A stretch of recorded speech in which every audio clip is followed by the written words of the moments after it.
The community felt like a relic of another era, a place where white picket fences sprawled in a gentle embrace around manicured lawns and rose bushes stood guard like floral sentinels. Peering past the immaculate exterior, whispers of dissent often rustled through the air, rippling the perfect facade. In this picturesque cul-de-sac, the Homeowners Association reigned supreme, a seemingly benign entity with Karen as its self-appointed queen. Karen.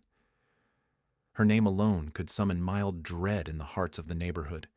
She possessed a sharpness, like the edge of a well-worn trowel, cutting through the tender shoots of neighborly goodwill. Her reign was one of scrutiny and unsolicited opinions, cloaked in the guise of community betterment.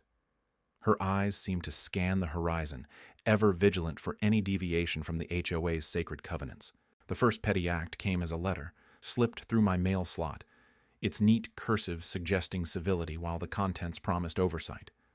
My garden gnome, a cheerful fellow with a chipped hat and a cheeky grin, had apparently offended the aesthetic sensibilities of the community.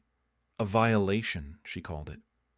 I imagined her penning the note with a sense of righteous purpose, her brows furrowed in concentration as if she were drafting a treaty. I smiled at the note, a silent internal chuckle, bubbling up like a spring beneath calm waters. The gnome stayed.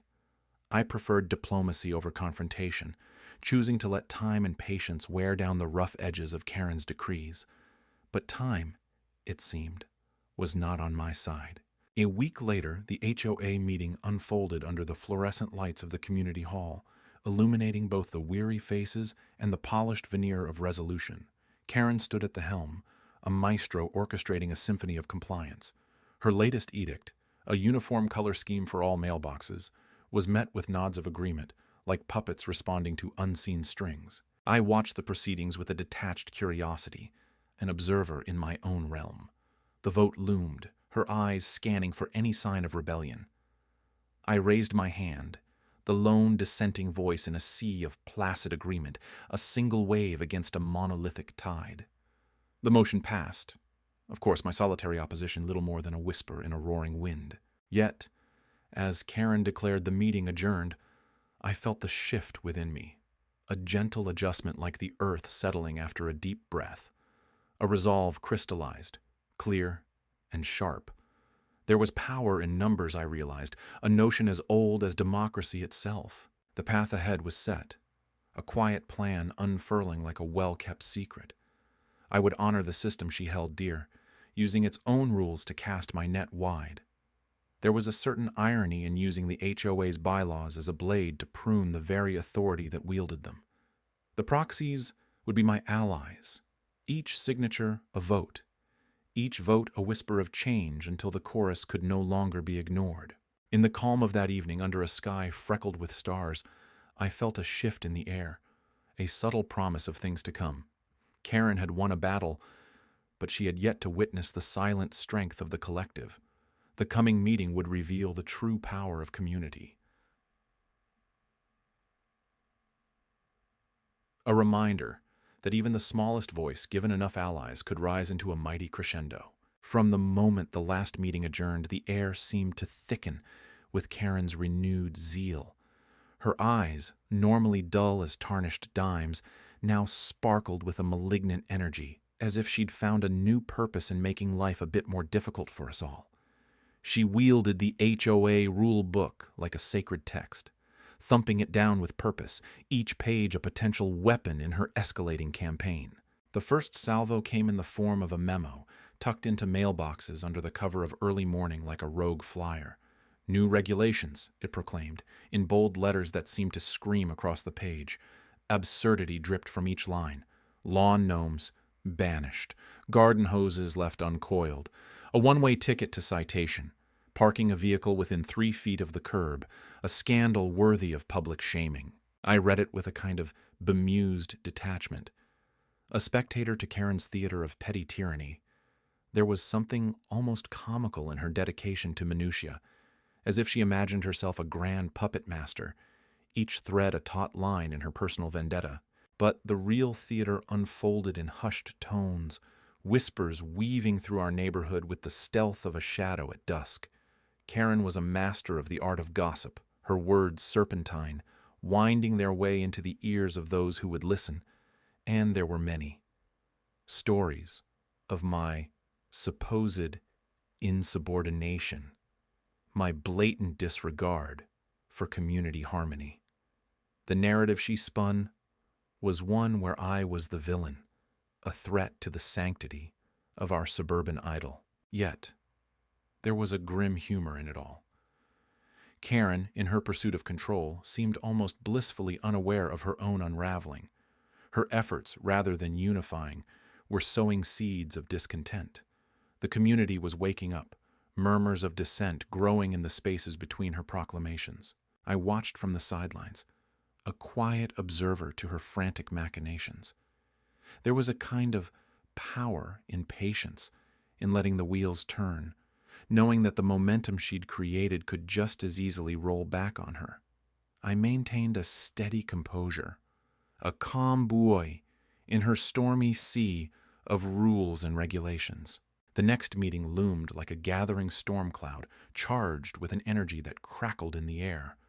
I felt the weight of the proxies in my briefcase, each slip a silent ally in this strange suburban war. As the room filled, I saw Karen's face, tight with anticipation. She stood at the front, ready to launch into her latest diatribe, unaware of the shift beneath her feet. It was time to let the calm turn to action, to use her own game against her. I imagined the look on her face when the votes would be counted, a moment of revelation. The irony of it all. There was no need for words, not yet. Silence was my ally, and in a world ruled by Karen's clamor, it was a formidable one. The day after the meeting where I unveiled my proxy army, the neighborhood was buzzing like a disturbed beehive. Whispers floated in the air, carried by the winds that rustled through the manicured hedges. Eyebrows raised where pleasantries used to dwell. Karen had been dethroned, and though she wore the same garish lipstick and oversized sunglasses, her aura had shifted. The once imperious strut of a self-appointed queen had given way to a stride that seemed to falter, as if the ground beneath her were less certain. Our cul-de-sac, with its identical pastel houses and picket fences, had become a chessboard. Neighbors moved like cautious pawns, testing alliances and loyalties. There was an electricity in the air, an unspoken anticipation. The tension was palpable, like the charged atmosphere before a summer storm. I felt its prickling tendrils even as I went about mundane tasks, watering the azaleas, retrieving the mail. The proxies had been my ace, my silent allies. 38 signatures neatly folded into envelopes, each one a quiet declaration that the neighborhood was not hers, alone to command. It had taken weeks of gentle persuasion, quiet conversations over fences, and nods of understanding over shared cups of coffee. Some had agreed out of genuine support, others out of a simple desire to see the status quo disrupted. Regardless, the message was clear. Change was inevitable. Karen knew it too. Her eyes, once sharp and scrutinizing, now flitted with uncertainty. They seemed to avoid mine, darting instead to the landscape she had tried so hard to control. The weekly flyers, the petty rules about lawn heights, the insistence on uniform holiday decor, all suspended in the wake of my unexpected coup. She was a queen without a crown, and her subjects were beginning to notice. There were no more confrontations on my end, no gloating or grandstanding. I simply carried on, an inscrutable calmness my chosen armor. The neighborhood, once Karen's stage, had turned into a theater of whispers. Every passing car, every casual stroll, a potential commentary on the balance of power. Evenings brought a different sort of quiet. Porch lights flickered on one by one, illuminating the suburban streets. Underneath the glow, people lingered longer in their driveways, conversations stretching into the night. Discussions that might have once skirted controversy now boldly approached it. I could hear snatches of debate from the open windows, a symphony of dissent. In this new landscape, Karen remained a figure of interest, a curiosity. Her attempts to rally support were met with polite nods and ambiguous murmurs.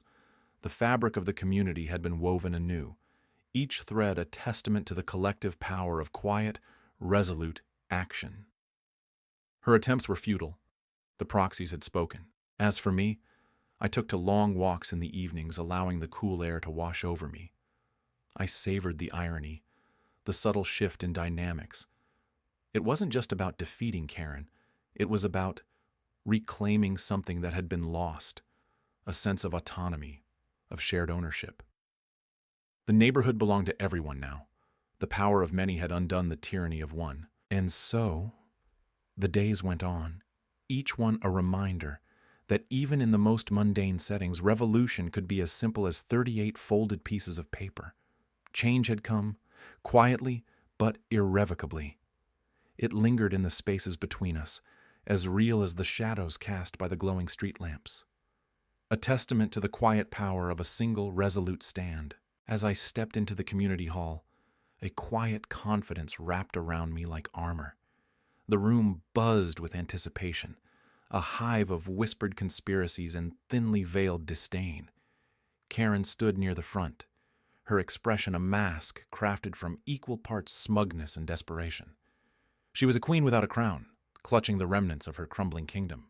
The room was filled with the familiar tapestry of faces, neighbors whose lives and stories I knew well.